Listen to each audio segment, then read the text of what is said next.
Chicago was known as the melting pot, but in the early 1900s, Thurber, Texas, midway between Fort Worth and Abilene, was the melting pan, with 18 different nationalities who had settled there to work in the coal mines. Thurber was also noted for its brick, paving 80 miles of the transcontinental Bankhead Highway in Texas. Thurber brick also paved dozens of city streets throughout north-central Texas. With a population of 6,000, Thurber was a modern city with houses equipped for electricity and water, an opera house, a baseball team, and several musical bands. After the 1903 coal miners' strike, Thurber was 100% unionized. Every worker in Thurber had to be a member of one of the 8 labor unions. In 1917, oil was discovered in nearby Ranger, Texas, and railroads were switching to the oil for fuel. Thurber's melting pan began to melt. In 1921, Thurber began shutting down its coal mining operations. By 1926, the company began its abandonment of Thurber. By 1937, all that remained of Thurber were 3 buildings, 3 houses, and a 132-foot brick smokestack.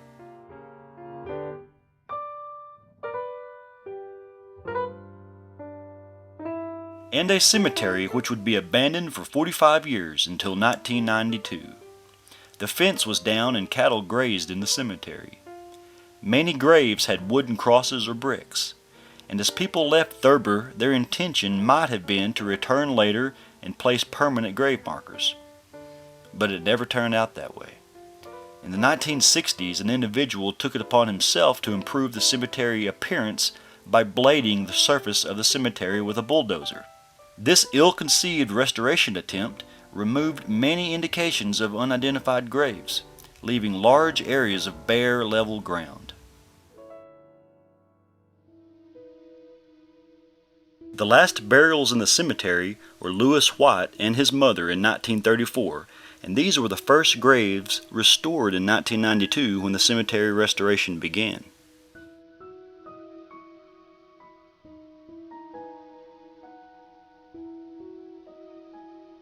In 1993, because of its historic and cultural significance, the Thurber Cemetery was designated a State Historic Cemetery and presented with a medallion. It is also listed in the National Registry of Historic Sites.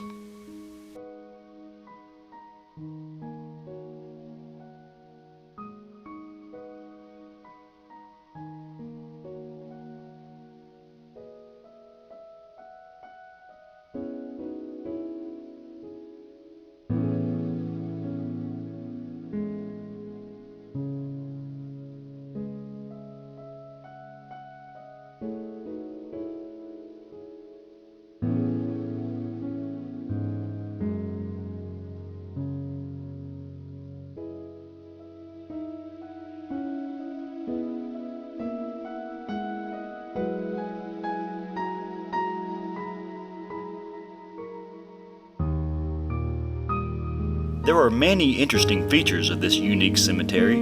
It is divided into 3 sections: the African American, Protestant, and Catholic sections.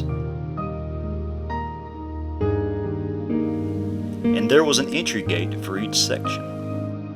After the burn-off and cleanup, an inventory of the cemetery revealed 305 graves identified with tombstones and about 365 grave indications. But county death records and church interments listed 766 burials in the cemetery, and these names were then inscribed on a large memorial near the entrance of the cemetery. These figures revealed that there had to be many more graves with no grave indications whatsoever, possibly as a result of the 1960s blading attempt. Despite a locked gate at the bottom of Graveyard Hill and a winding road up the hill, the cemetery has been vandalized 3 times in 5 years. In the 2010 vandalism, the vandal was arrested and confessed. Since its organization in 1992, the Thurber Cemetery Association has burned off a decades-old weed growth, maintained the cemetery by erecting the Unknown Graves Monument, installed a cattle guard, reset knocked-over monuments. They've also rebuilt the fence around the 9.2 acres. They have resurfaced the access road, relocated a road so that the graves will not be run over. They have conducted cemetery tours, delineated the 3 sections of the cemetery, located and marked 1,018 unknown graves, and put up 19 interpretive signs which relate the significance of the persons buried.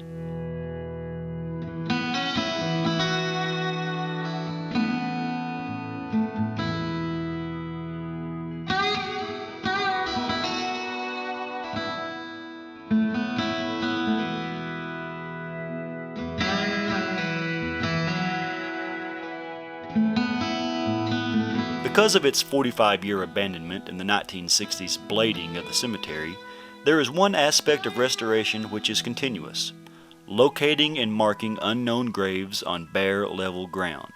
But how does one find unmarked graves? Here's Dr. Bielinski to explain how. Today we're going to study and test what we call a gender force. This in the New Gordon Cemetery there. Now we think that every human and every animal emanates a force. This is for living and deceased. We're in a cemetery today, so obviously we're working with the deceased. Now, we can't measure this force, nor can we describe it mathematically. But we can use a simple tool to determine the gender of the grave. Now, we think that the DNA has to be involved in determining the gender because the DNA has a chromosome or chromosomes. 2 X's make a female and an X and Y make a male. Now the DNA is a very complicated thing, and it's working in nano dimensions, like 1/10 billionth of a meter. But the DNA spiral is it's called a double helix, and it rotates as it moves. Now there's a 6-foot strand of DNA, and this is in the nucleus of each cell, and there's 5 million cells in the body. So it's hard to comprehend a 6-foot strand wound in the nucleus of a cell.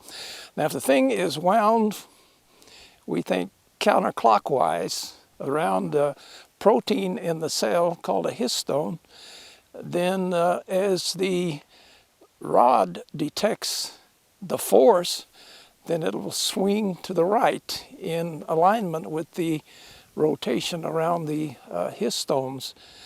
And if it's clockwise, then the rod should swing to the left.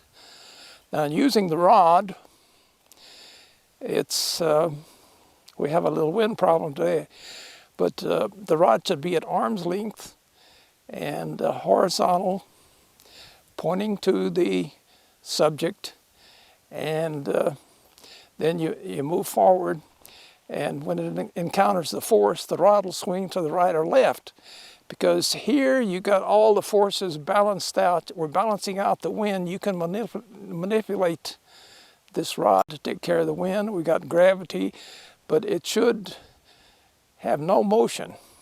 And then when you cross the grave, then it should swing to the right for a man and a swing to the left for a female. So we'll demonstrate on a few graves here. Okay, so now we're standing adjacent to the grave, and the rod is at arm's length, horizontal. There's no motion. And as we cross over the grave, it swings to the right, which indicates a male. And this is Joseph William Hicks, so it is a male. Then we go to the next grave, adjacent. All the forces are neutral. The rod is not moving. So you cross over the grave, and the rod swings to the left. Female, and it's a female indication. Okay, we go to the next grave. Arm length, horizontal, no motion. Cross over the grave, swings to the left. Female. The rod swings left, female.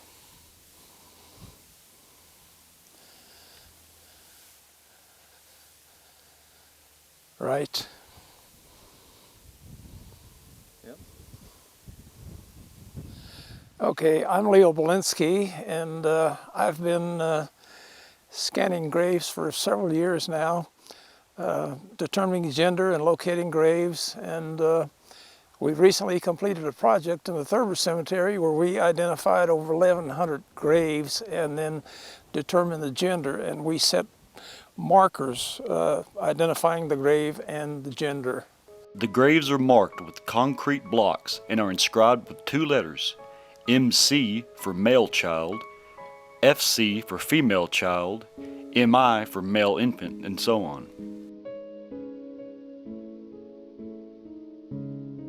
There are many interesting aspects of this historic cemetery, such as the Knights of Pythias burial location, a neat brick-walled plot with all male graves.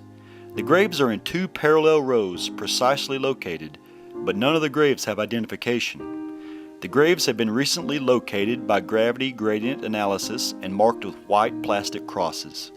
The Knights had an active organization in Thurber, and present Knights of Pythias officials say there are no records of any burials. With such a prominent organization, it is assumed that initially the graves may have had uniform 12 by 18 inch tombstones.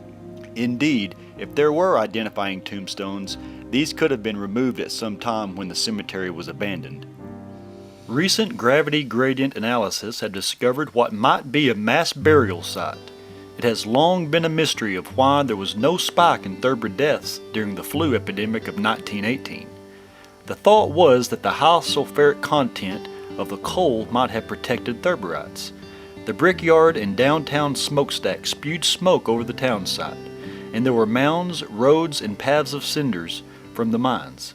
Another thought was that the officials, undertakers, and ministers were too overwhelmed to report deaths. 4 parallel trenches about 50 feet long were detected. Burials were in columns, head to foot, rather than rows. With this epidemic, there had to be daily deaths.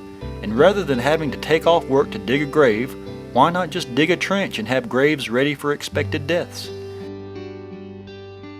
With the use of non-magnetic rods, it has been determined that these trenches show all male burials. In spite of skepticism, this method is scientifically based, using the law of gravitation and Newton's law. It is very accurate, quick, inexpensive, and does not disturb the grave. As she passes over the unmarked graves, notice the non-magnetic rod veering to the right. This indicates the presence of male remains.